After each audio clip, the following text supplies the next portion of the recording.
Assalamualaikum warahmatullahi wabarakatuh.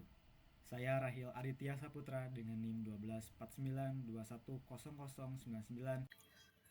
Di sini saya akan menganalisis berita tentang pertumbuhan ekonomi RI pada tahun 2025 sebesar 5%. Berita ini beredar sangat pesat karena pertumbuhan ekonomi pada negara Indonesia yang diproyeksikan oleh Bank Dunia juga pemerintah Indonesia lewat berbagai macam bentuk strategi mencapai pertumbuhan yang signifikan terhadap ekonomi di Indonesia. Mungkin banyak dari kita yang melihat angka 5% hanya sebagai deretan statistik biasa di berita harian. Namun, di balik angka ini, tersimpan cerita tentang bagaimana Indonesia bertahan di tengah badai ekonomi global tahun 2025. Melalui video ini, kita tidak hanya akan membaca tabel, tapi mengupas tuntas mesin apa yang sebenarnya menggerakkan dompet negara kita, dan apa dampaknya bagi kehidupan kita sehari-hari sebagai masyarakat. Mari kita mulai analisisnya. Di tengah dinamika ekonomi global, Indonesia berhasil menunjukkan performa yang resilient. Berdasarkan data terbaru, pertumbuhan ekonomi Indonesia pada triwulan 3 tahun 2025 tercatat sebesar 5,04% secara tahunan.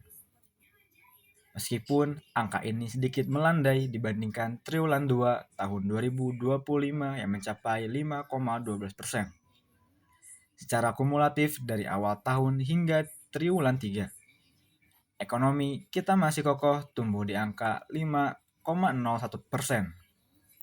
Angka ini menjadi bukti bahwa mesin ekonomi domestik masih berdenyut kencang. Secara spasial, perekonomian Indonesia pada triwulan 3 tahun 2025 mencatat pertumbuhan yang relatif stabil dibandingkan dengan periode yang sama pada tahun sebelumnya.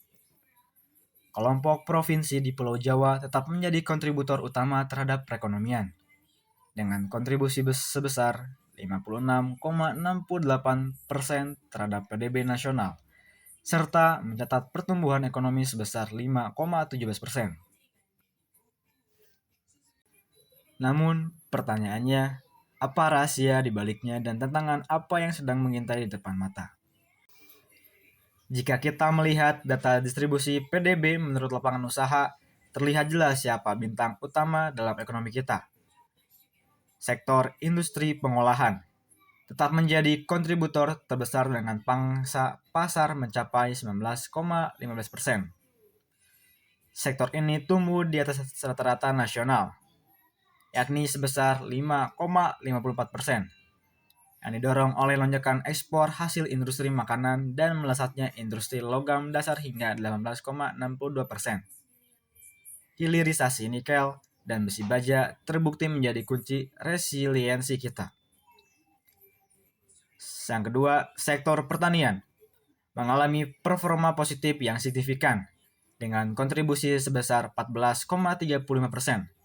Kenaikan produksi padi sebesar 6,47%, serta sektor perikanan yang tumbuh melalui komoditas rumput laut hingga 10,96%, menjadi pilar penting ketahanan pangan nasional tahun ini.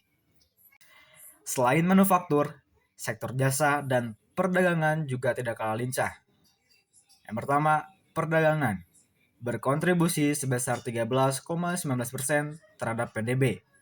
Yang menarik, pertumbuhan ini sangat didorong oleh adaptasi teknologi digital, di mana transaksi melalui e-retail dan marketplace meningkat hingga 5,46%.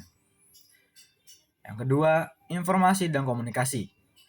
Sektor ini stabil di angka 4,40%, mencerminkan bahwa digitalisasi bukan lagi tren, melainkan kebutuhan pokok dalam ekonomi Indonesia kontemporer. Dan yang ketiga, sektor lainnya, seperti jasa transportasi, akomodasi, serta makanan dan minuman juga menunjukkan tren positif seiring dengan meningkatnya mobilitas masyarakat di tahun 2025. Sekarang, mari kita lihat dari mana asalnya pertumbuhan ini melalui kacamata pengeluaran. Yang pertama, konsumsi rumah tangga tetap menjadi motor penggerak paling dominan, menyumbang 2,54% dari total pertumbuhan ekonomi kita. Artinya, lebih dari separuh pertumbuhan ekonomi kita berasal dari belanja masyarakat. Yang kedua, ekspor barang dan jasa menjadi kejutan besar dengan pertumbuhan tahunan mencapai 9,91% dan memberikan kontribusi sumber pertumbuhan sebesar 2,39%. Ini adalah angka yang sangat kuat, menunjukkan produk Indonesia semakin kompetitif di pasar internasional. Yang ketiga, pembentukan modal tetap bruto atau investasi tumbuh 5,04% secara tahunan, menyumbang 1,39% terhadap pertumbuhan PDB. Ini menandakan kepercayaan investor terhadap modal di Indonesia masih terjaga dengan baik.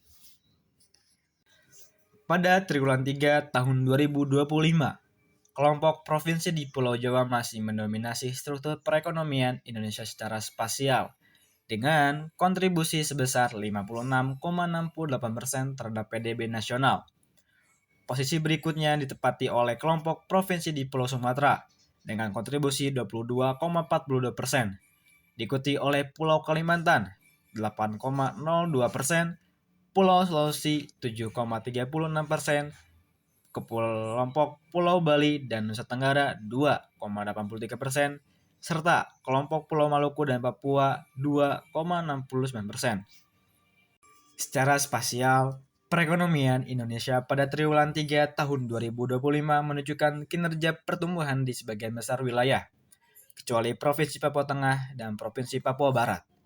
Kelompok provinsi di Pulau Sulawesi mencatat pertumbuhan tahunan setinggi sebesar 5,84%, diikuti oleh Pulau Jawa 5,17%, Pulau Sumatera 4,90%, kelompok Pulau Bali dan Nusa Tenggara 4,71%, serta Pulau Kalimantan 4,70%. Sementara itu, laju pertumbuhan terendah tercatat di kelompok Pulau Maluku dan Papua sebesar 2,68%. Nah, salah satu yang dibahas kemarin adalah terkait dengan pertumbuhan ekonomi Indonesia di tahun 2025 ini. Menurut Febrio bahwa pemerintah hingga saat ini masih optimis bahwa pertumbuhan ekonomi Indonesia ini akan menyentuh angka di atas 5%. Pada akhirnya, angka 5,04% di tahun 2025 ini bukan sekedar pencapaian di atas kertas. Data yang kita bedah tadi menunjukkan sebuah narasi besar tentang transformasi.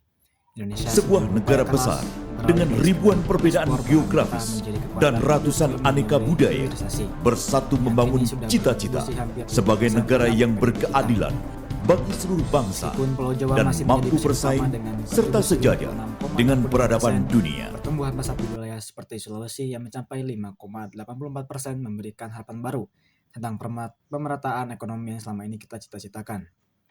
Angka-angka ini adalah cermin dari kerja keras kolektif kita semua. Pertanyaannya sekarang, apakah momentum ini bisa terus terjaga untuk membawa kita benar-benar lepas dari jebakan negara berpendapatan menengah?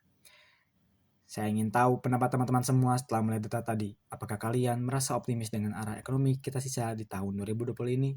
Tulis pendapat kalian di kolom komentar bawah. Terima kasih. Wassalamualaikum warahmatullahi wabarakatuh.